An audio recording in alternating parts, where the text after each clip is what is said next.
សូមគោរពនិងជម្រាបសួរដល់ពុកម៉ែបងប្អូនប្រិយមិត្តអ្នកចូលចិត្តស្ដាប់រឿងព្រេងខ្មែររឿងខ្មោចរឿងអបិយជំនឿអរិយអ្នកតាម្ចាស់ទឹកម្ចាស់ដីទាំងអស់ជាទីគោរពស្រឡាញ់ថ្ងៃនេះយើងខ្ញុំសូមលើកយករឿងមួយដែលមានចំណងជើងថាវិញ្ញាណខ្មោចឆ្កែតាមលងគ្រូពេទ្យសត្វស្រី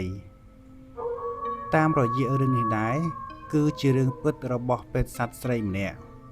ដែលគាត់បានផ្ញើមកឲ្យខ្ញុំដើម្បីចងក្រងធ្វើជាសាច់រឿងអ្នកគ្រូពេទ្យសត្វបានបម្រើការងារជាបុគ្គលិកពេទ្យសត្វម្នាក់នៅ clinic ឯកជនមួយកន្លែងក្រោយផ្សារលើ clinic សត្វនោះទទួលព្យាបាលសត្វគ្រប់ប្រភេទមិនថាឆ្មា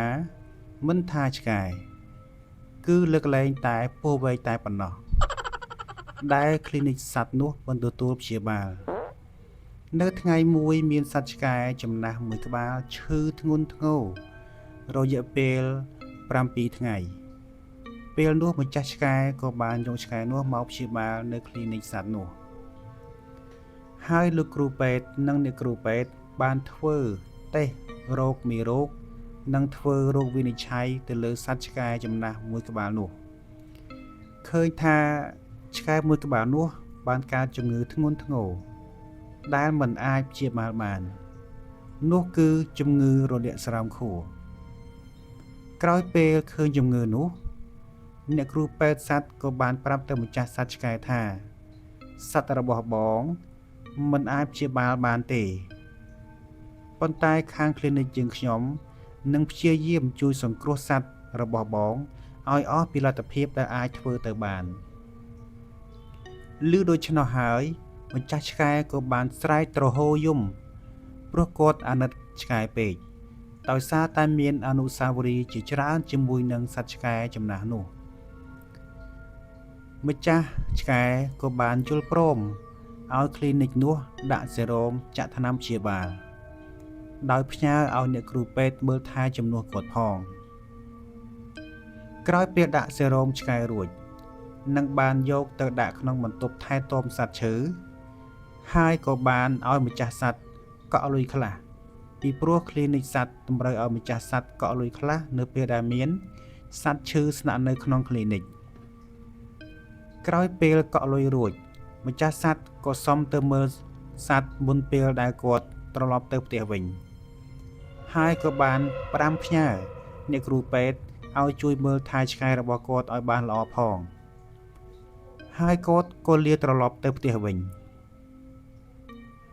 ក្រោយពេលម្ចាស់សត្វត្រឡប់ទៅវិញអ្នកគ្រូពេទ្យសត្វក៏បាននិយាយលេងជាមួយឆ្កែចំណាស់នោះថាមើលទៅឯងគ្មានសង្ឃឹមរស់ទេដោយបញ្ចេញនៅសំឡេងសើចតិចៗជារបៀបនិយាយលេងរបស់អ្នកគ្រូពេទ្យសត្វប៉ុន្តែអ្នកគ្រូពេទ្យសត្វមិនដឹងទេថាឆ្កែនោះអាចស្ដាប់សម្ដីអ្នកគ្រូពេទ្យនិយាយនិងយល់អំពីអត្ថន័យដែលអ្នកគ្រូពេទ្យថាឲ្យវាពេលនោះវាក៏ទម្លាក់ទឹកមុខនិងបែរមុខទៅម្ខាងទៀតយ៉ាងក្រៀមក្រំដោយគិតថាវាប្រហែលជារស់មិនបានយូរជាមួយម្ចាស់វាទៀតទេវានឹកម្ចាស់នឹកសំឡេងម្ចាស់នឹកកាយវិការនឹកគ្រប់សកម្មភាពទាំងអស់ដែលវានៅជាមួយម្ចាស់វារំលងប្រហែលជា5ម៉ោងកន្លងផុតទៅឆ្កែនោះក៏បានដាច់ខ្យល់ស្លាប់ទៅស្លាប់ទាំងបិទភ្នែកមិនជិតព្រោះនៅដិតដាមជាមួយម្ចាស់និងមានកំហឹងខឹងអ្នកគ្រូពេទ្យសត្វដែលចំអកឲ្យវាកាលពីប្រមាណម៉ោងមុនវាមិនបានដឹងទេថានេះគ្រាន់តែជាការនិយាយលេងរបស់អ្នកគ្រូពេទ្យសត្វតែប៉ុណ្ណោះពីព្រោះអ្នកគ្រូពេទ្យសត្វនិយាយដូច្នោះគឺដើម្បីឲ្យវាមានកម្លាំងរស់បន្តទៀតក្រោយពេលឃើញឆ្កែបានផុតដង្ហើមស្លាប់ទៅអ្នកគ្រូពេទ្យក៏មានអារម្មណ៍សោកស្ដាយសោកសៅយ៉ាងខ្លាំងមិនគួរនិយាយពាក្យបែបចំអកឲ្យសត្វឆ្កែនោះឡើយហើយអ្នកគ្រូពេទ្យក៏បានខលហៅម្ចាស់ឲ្យមកទទួលយកសាកសពឆ្កែដើម្បីយកទៅបូជា ឬកប់តាមដែលម្ចាស់ធ្វើទៅបាននាស្អែកពេលល្ងាចក្រោយពេលអ្នកគ្រូពេទ្យបានបញ្ចប់ការងារអ្នកគ្រូពេទ្យសត្វក៏បានបិទភ្លើងរៀបចំកន្លែងបិទទ្វារដើម្បីទៅផ្ទះ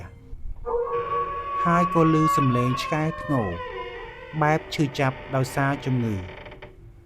ឮរៀងខ្សើល្វើយប៉ុន្តែអ្នកគ្រូពេទ្យមិនចាប់អារម្មណ៍ទេ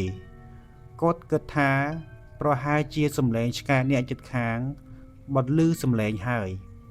ក៏បិទទ្វារចាក់សោត្រឡប់ទៅផ្ទះទៅនាព្រឹកថ្ងៃស្អែកម៉ោងប្រហែលជា7ព្រឹកអ្នកគ្រូពេទ្យក៏បានបើកទ្វារបើក clinic ដើម្បីទទួលសត្វមកព្យាបាលជាធម្មតាពេលដែលគាត់បានចាក់សោហើយរៀបនឹងចូលទៅក្នុង clinic ស្រាប់តែនៅក្នុង clinic មានសភាពត្រជាក់ខុសពីធម្មតាហើយអ្នកគ្រូពេទ្យក៏រងាបះរូបព្រឺខ្លួនខ្ញាក់ហើយបាននិយាយថាជុំថ្ងៃនេះហេតុអ្វីក៏មេត្រជាក់ម្លេះយប់មិញមិនមានភ្លៀងធ្លាក់ទេហេតុអ្វីក៏ត្រជាក់ខុសពីធម្មតាអញ្ចឹងនិយាយចប់ក៏បានបើកភ្លើងរៀបចំ clinic បោសនឹងជូតសម្អាតកន្លែង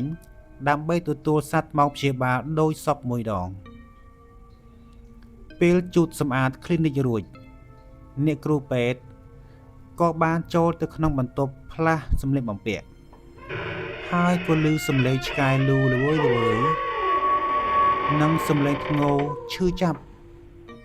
ពេលនោះអ្នកគ្រូពេទ្យក៏ចាប់ផ្ដើមឆ្ងល់ថាសំឡេងនេះឮដូចសំឡេងកាលពីម្សិលមិញអញ្ចឹងពេលនោះអ្នកគ្រូពេទ្យក៏ចាប់ផ្ដើមភ័យញាក់សពពេញរាងកាយនិងធ្វើទឹកមុខស្លេកឆ្លាំងភ្នែកបើកក្រឡឹបក្រឡាប់ហើយដើរជំហានមួយទៅបន្ទប់ផ្លាស់ខោអាវដោយសារតែបន្ទប់ផ្លាស់ខោអាវនិងបន្ទប់សម្រាប់ថែរក្សាសត្វឈឺនៅជាប់គ្នាអ្នកគ្រូពេទ្យក៏បានក្រឡេកភ្នែកមើលទៅបន្ទប់ដាក់សត្វឈឺពេលនោះក៏បានឃើញស្រមោលសត្វឆ្កែដែលទើបនឹងស្លាប់បើកភ្នែកធំហូរឈាមលាក់អណ្ដាតដល់ការ៉ូហើយនឹងបន្លឺសំឡេងធ្ងរហៅអ្នកគ្រូពេទ្យឲ្យជួយសង្គ្រោះពេលនោះអ្នកគ្រូពេទ្យក៏បានភ័យខ្លាចយ៉ាងខ្លាំងរឹងខ្លួនរឹងដៃរឹងជើងកំរើកមិនបានរកតែសន្លប់ពេលគាត់ធ្វើអារម្មណ៍បានគាត់ក៏បានរត់ទៅខាងក្រៅ clinic ស្រែករកឲ្យគេជួយគប់ជួនពេលនោះដុកទ័រប្រុសដែលជាម្ចាស់ clinic ក៏បានមកដល់ហើយបានសួរទៅអ្នកគ្រូពេទ្យថាតើមានរឿងអ្វីកើតឡើងបានជាបែកញើសញ័រញាក់ស្លេកស្លាំងដូច្នោះអ្នកគ្រូពេទ្យក៏បានប្រាប់ទៅដុកទ័រថាគាត់បានឃើញខ្មោចឆ្កែដែលបានស្លាប់កាលពីម្សិលមិញលងគាត់ក៏រត់ចេញមកខាងក្រៅដើម្បីស្វែងរកជំនួយពេលនោះដុកទ័រប្រុសក៏បានសួរទៅអ្នកគ្រូពេទ្យថាពេលឆ្កែនោះឈឺអ្នកគ្រូបាននិយាយលេងសើចអ្វីខ្លះជាមួយនឹងវាអ្នកគ្រូពេទ្យក៏បានប្រាប់ថានាងបាននិយាយលេងជាមួយឆ្កែនោះបន្តិចបន្តួចដោយសពមួយដងដែលនាងបាននិយាយជាមួយឆ្កែដទៃទៀតនាងនិយាយដូច្នោះគឺដើម្បីឲ្យឆ្កែបាត់ stress និងមានកម្លាំងរស់បន្តទៀតប៉ុន្តែមិននឹកស្មានថាឆ្កែនោះបែរជាអន់ចិត្តហើយស្លាប់បានគុំគួននាងពេលនោះដុកទ័រប្រុសក៏បានខលទៅម្ចាស់ឆ្កែហើយបានប្រាប់ពីដំណើររឿងដែលបានកើតឡើងលើអ្នកគ្រូពេទ្យហើយម្ចាស់ឆ្កែក៏បានធ្វើដំណើរមក clinic ដើម្បីអុជធូបសែនឧទ្ទិសកុសលជូនដល់វិញ្ញាណសត្វឆ្កែដែលបានស្លាប់ទៅហើយសូមកុំឲ្យវានៅគុំគួនចងអាឃាតលើអ្នកគ្រូពេទ្យទៀតអីពីព្រោះអ្នកគ្រូពេទ្យគ្រាន់តែនិយាយលេងតែប៉ុណ្ណោះចាប់តាំងពីថ្ងៃនោះមក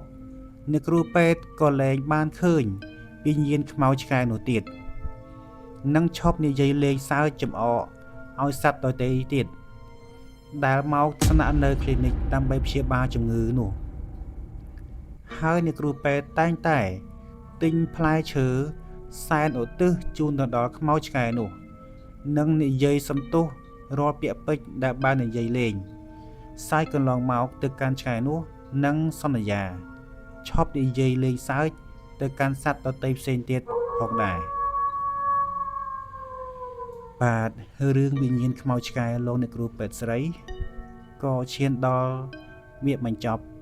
ហើយក៏សូមអរគុណដល់ប្រិយមិត្តដែលបានតាមដានស្ដាប់តាំងពីដើមរហូតដល់ចប់សូមប្រិយមិត្តមេត្តាខន្តីអភ័យទោសរាល់ពាក្យពេចន៍មិនសមរម្យត្រង់ណាសូមអធិស្ឋានជើងខ្ញុំនឹងទទួលយករាល់ពាក្យរិះគន់ដើម្បីស្ថាបនាសូមអរគុណ